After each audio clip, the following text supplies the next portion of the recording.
لیکن اس کے اندر بھی جو ہے وہ اعلیٰ عدالتوں کے فیصلے موجود ہے کہ اس کے اندر جو جس کے حق کے اندر ڈگری ہوئی ہے وہ اس کی اجازت کے بغیر، اس سے کمیونیکیشن کے بغیر جو ہے وہ عدالت جو ہے وہ اقصاء نہیں کر سکتی ہے اپنی ڈسکریشنری پاور کے اوپر۔ تو عدالت اقصاء کرنے کا بھی جو ہے وہ آرڈر کر سکتی ہے، لیکن اگر کوئی شخص آتا ہے اور آن کے بعد کہتا ہے کہ میں یہ اماؤنٹ ادا نہیں کروں گا، عدالت اس میں اس کو گرفتار کرنے کا جو ہے وہ آرڈر جاری کر سکتی ہے، اور اس کے علاوہ جو ہے اگر اس کے نام کے اوپر کوئی پراپرٹی موجود ہے یا کوئی بھی ہے، وہ چاہے موویبل ہے چاہے اموویبل ہے،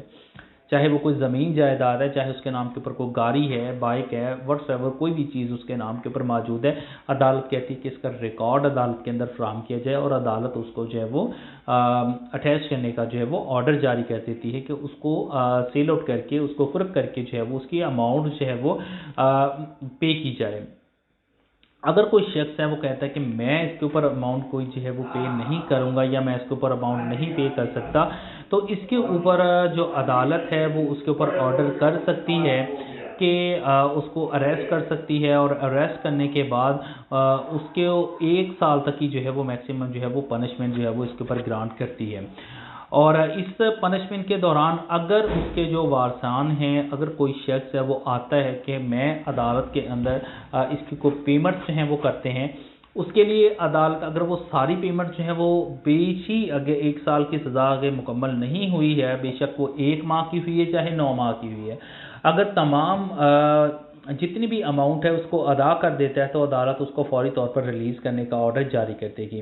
لیکن اگر وہ کچھ اماؤنٹ جو ہے وہ اس کے اوپر پے کرتا ہے، 30% کر دیتا ہے، 40% کر دیتا ہے، باقی کے حوالے سے وہ کہتا ہے کہ میں عدالت کے اندر جو ہے وہ ضمانت جو ہے وہ دینے کے لیے تیار ہوں، اور اس کے اوپر جو ہے وہ مچل کے جو ہے وہ ضمانتی مچل کے عدالت کے اندر پیش کر دیتا ہے۔ کوئی بندہ آتا ہے وہ آن کے اس چیز کی ضمانت دیتا ہے کہ یہ بندہ جو ہے وہ اس کو آزاد کر دیا جائے، اور اس کی جو پیمنٹ ہے وہ یہ ادا کرے گا، اگر نہیں کرے گا تو یہ میری پراپرٹی ہے، میں اس بندے کی ضمانت دیتا ہوں، یہ پراپرٹی عدالت جو ہے سیل کر کے رقم جو ہے جو عدالتی اماؤنٹ ہے اس کو پے کرنے کا آرڈر جو ہے وہ کر دیجیے گا۔ تو عدالت جو ہے اس کے اوپر بھی ان کو ریلیز جو ہے وہ عدالتی میں چل کے جو ہے وہ عدالتی ضمانت جو ہے وہ ملنے کے بعد جو ہے وہ اس کو ریلیز کرنے کا جو ہے وہ آرڈر کر سکتی ہے۔ اس کے علاوہ اگر کوئی بھی اس کے دوران اگر جس کے خلاف جو ہے وہ ڈگری ہوئی ہے وہ اگر عدالت کے اندر آتا ہے اور آنے کے بعد کہتا ہے کہ مجھے اس کے اوپر کوئی اعتراض ہے، کوئی اعتراض فائل کرتا ہے، تو اس صورت کے اندر یا تو اس کو عدالت کے اندر پہلے ضمانت جو ہے وہ پیش کرنی پڑے گی، یا اس کی جو اماؤنٹ ہے جو ڈگری اس کے اگینسٹ ہوئی ہے تو وہ لازمی طور پر اس کو پے کرنا پڑے گی۔ اور اس کے علاوہ عدالت اگر کوئی شخص ہے اس کی کوئی ضمانت کسی بندے نے دی ہے اور اس کے اوپر وہ دوبارہ اماؤنٹ پے نہیں کرتا ہے تو اس کے اوپر عدالت جو ہے اس کی پراپرٹی ہے وہ اس کو اٹیچ کر کے اس کو کرک کر کے جو ہے رقم جو ہے وہ ریکور کر سکتی ہے۔ اب اگر ایک کوئی شخص ہے وہ اپنی سزا جو ہے وہ عدالت اس کو 1 سال تک کی سزا دے دیتی ہے، اور سزا دینے کے بعد کیا اس کے اوپر لائبلٹی جو ہے وہ امپوز رہے گی یا نہیں؟ دیکھیں اگر کوئی بھی شخص ہے وہ 1 سال تک کی سزا جو ہے وہ مکمل کر کے آ جاتا ہے، اور مکمل کرنے کے بعد عدالت اگر پھر بھی اس کو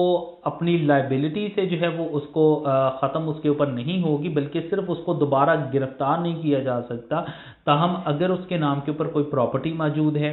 یا وہ ان فیوچر اگر اس کے نام کے اوپر کوئی پراپرٹی آتی ہے یا وہ پراپرٹی پرچیز کرتا ہے تو عدالت اس کو ضبط کر کے اس کو کرک کرنے کا جو ہے وہ آرڈر کر سکتی ہے۔ عدالت اس کو بینکرپٹ جو ہے وہ ڈکلیئر کر دے گی، اس کے بعد جو بھی وہ کوئی پراپرٹی کوئی چیز جو ہے وہ پرچیز کرے گا تو اس کو عدالت سیل آؤٹ کر کے جو ہے وہ پیسے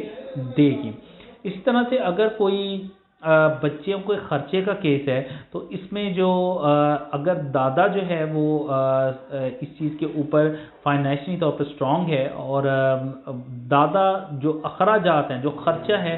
وہ ادا کرنے کا پابند ہے، عدالت دادا کو بھی جو ہے وہ بچوں کا خرچہ جو ہے وہ ادا کرنے کا حکم دے سکتی ہے۔ اور اس میں عدالت کا ایک فیصلہ بھی موجود ہے کہ اگر کوئی بھی بچے موجود ہیں ان کا خرچہ پے کرنے کے لیے موجود نہیں ہے تو عدالت کے پاس جو ہے یہ ایک ڈسکریشنری پاورز موجود ہے کہ وہ بیت المال سے بھی جو ہے وہ آرڈر کر سکتی ہے بچوں کا خرچہ جو ہے وہ ادا کرنے کا، اور وہاں سے بھی خرچہ لگ سکتا ہے، تو خرچہ جو ہے وہ لازمی بچوں کو پے کرنا پڑے گا، جو ہے وہ دیا جائے گا۔ اس کے علاوہ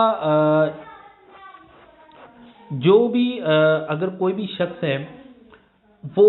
سرکاری ملازم ہے، اور سرکاری ملازم اگر کوئی بھی اس کا بچوں کا خرچہ ہے اس کے اوپر ڈگری ہو گیا ہے، تو عدالت اس کی جو بھی اس کی سیلری ہے اس کو 50% تک جو سیلری ہے اس کو اٹیچ کرنے کا آرڈر کر سکتی ہے کہ جو اس کی اماؤنٹ ہے، جو اس کی سیلری ہے، یہ 50% جو ہے وہ کورٹ کے اندر جو ہے وہ جمع کروائی جائے، اور وہ اس کی جتنی بھی سیلری ہوگی اس میں سے 50% جو سیلری ہے وہ بچے کے جتنے بھی ایکسپینسز ہیں یا جو ڈگری اس کے اگینسٹ ہوئی ہے اس کی اماؤنٹ جو ہے وہ عدالت کے اندر جو ہے وہ جمع ہوگی، عدالت اس سے بھی جو ہے وہ ادائیگی کر سکتی ہے۔ تو اگر کوئی بھی فیملی کیس ہے اس کے اندر کوئی بھی اگر ججمنٹ ہوئی ہے، اگر کوئی بھی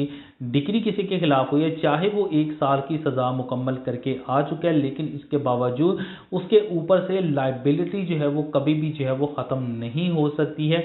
صرف اس کو جو ہے وہ کوئی دوبارہ اریسٹ نہیں کیا جا سکتا ہے۔ ہاں، اگر کوئی ایسا کیس فائل کیا گیا ہے کہ ایک بچوں کے خرچے کا دعویٰ جو ہے وہ دائر کر دیا گیا، اس کے اندر اس نے 1 سال کی سزا مکمل کر کے آ گیا، اور بعد کے اندر جو ہے وہ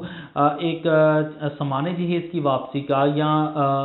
جو حق مہر ہے اس کا کیس اگر کوئی فائل کیا گیا ہے سیپریٹلی طور پر، دوبارہ کاز آف ایکشن ارائز ہو کے وہ ایک سیپریٹ سوٹ فائل ہوا ہے، تو اس کے اوپر جو ہے وہ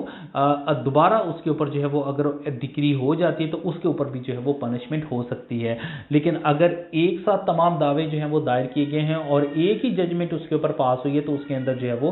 1 سال تک کی سزا اس کو ہو سکتی ہے، اور اس کے بعد جو ہے لائبلٹی اس کے اوپر جو ہے وہ ختم نہیں ہوگی۔ عدالت جو ہے وہ اگر کوئی بھی کل کو وہ پراپرٹی چاہے وہ موویبل ہے چاہے اموویبل ہے کوئی بھی وہ پرچیز کرے گا یا اس کے نام کے اوپر ٹرانسفر ہوگی تو عدالت اس کو سیل آؤٹ کر کے جو ہے وہ رقم کو ادا کرے گی۔